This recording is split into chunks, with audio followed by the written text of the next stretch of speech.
Dans Naruto et Naruto Shippuden, les personnages préférés de tout le monde, c'est Naruto Itachi, qui sont plus ou moins les mêmes personnages, les mêmes personnalités, c'est-à-dire deux ninjas très attachés à leur patrie, prêts à tout pour la défendre, avec un immense cœur et qui portent un lourd fardeau, donc malgré le fait qu'ils ont un vécu de ouf et un passé de ouf et un fardeau de ouf, ils vont se battre pour leur village, donc des gentils. Pour moi, Naruto Itachi, c'est les mêmes personnages, c'est la même chose. On a aussi Obito, qui lui est un méchant, qui de la même manière a vécu un fardeau avec son amoureuse qui est morte, qui se fait tuer par Kakashi, mais qui malgré tout, on l'aime bien quand même parce que il s'est fait manipuler par Madara et au fond c'est un gentil. On a aussi Shisui qui apparaît très peu, mais voilà, toujours dans cette même veine de Itachi, Naruto, cœur pur, fardeau de ouf et qui décide de sacrifier fièrement, donc on le kiffe. Et parmi les personnages qu'on déteste tous, c'est Sasuke. Parce que Sasuke, voilà, c'est un gamin edgy, il est chiant, il casse les couilles à tout le monde. Et moi perso, c'est mon personnage préféré, Sasuke, parce que c'est le personnage que je trouve le plus réaliste, le plus réel. Alors ce que je vais dire là, c'est un truc que j'ai toujours pensé, c'est un truc que j'avais vu nulle part sur YouTube, mais récemment là j'ai vu une vidéo de Mademoiselle Soso qui parlait plus ou moins de ce que je vais dire là. Alors moi je vais le dire différemment, je vais essayer d'apporter un peu plus de choses que ce qu'elle a dit, mais sachez-le, j'ai pas attendu la vidéo de Mademoiselle Soso pour penser ce que j'ai toujours pensé sur Sasuke et pourquoi ça a toujours été mon personnage préféré dans Naruto. Sasuke du coup c'est un Keme qui a la haine de ouf contre son grand frère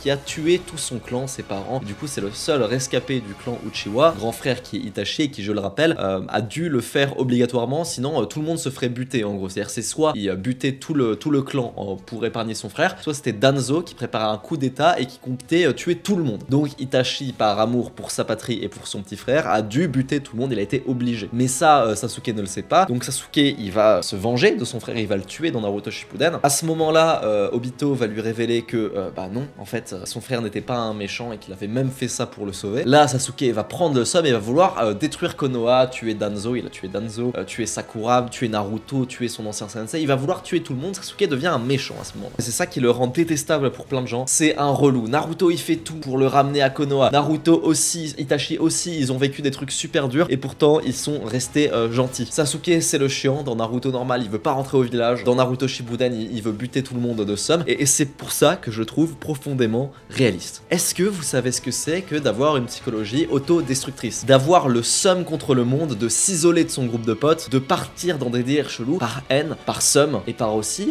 dépression parce qu'on a des troubles mentaux. Si on vit des traumatismes tels que ceux qu'a vécu Sasuke de telle ampleur, c'est-à-dire voir son clan se faire buter et buter au final son frère qui au final était gentil, combien de nous auraient vrillé? Les Itachi, les Naruto, dans la vraie vie ça n'existe pas. Pour rester gentil malgré un événement pareil, il faut un immense cheminement de pensée, un immense arc de rédemption, des séances chez le psy, passer par une sorte de grosse phase d'errance, d'isolement, avec tout ce qui s'ensuit, les comportements autodestructeurs, c'est-à-dire le refus de l'aide de ses potes. Naruto il est en mode oui reviens au village, et lui il veut pas. Les gens le détestent pour ça, mais en fait c'est très réaliste. Ça, je sais pas si vous avez connu des gens qui ont justement des comportements autodestructeurs, c'est exactement ce qui se passe. Rejet de l'amour, refuse d'aimer à nouveau, violence et haine, beaucoup de colère, et malgré tout il réussit à redevenir gentil, repasser du côté de l'alliance Shinobi à la toute fin, mais tout en restant fidèle à lui-même. Il essaye pas de faire la salope en mode oui excusez-moi, à s'auto-flageller, non, il reste très fier, c'est ce que j'admire beaucoup et je me rappellerai toujours de cette phrase quand à la fin de la grande guerre Shinobi il réarrive sur le champ de bataille avec Naruto et Sakura et que t'as les anciens genin de Naruto, donc Shikamaru et compagnie, qui font oh c'est Sasuke, c'est le traître, on peut pas le laisser participer à cette guerre, et que t'as Sasuke qui fait non mais je suis là pour vous aider, mais j'en ai rien à battre de votre gueule, je vais rentrer au village, et si vous m'aimez pas tant pis, je fais ça parce que je pense que c'est la bonne chose à faire et je m'en fous de votre validation. Et ça je trouve que c'est magnifique, c'est profondément humain, c'est super bien écrit et c'est le personnage le plus réaliste de Naruto. Voilà.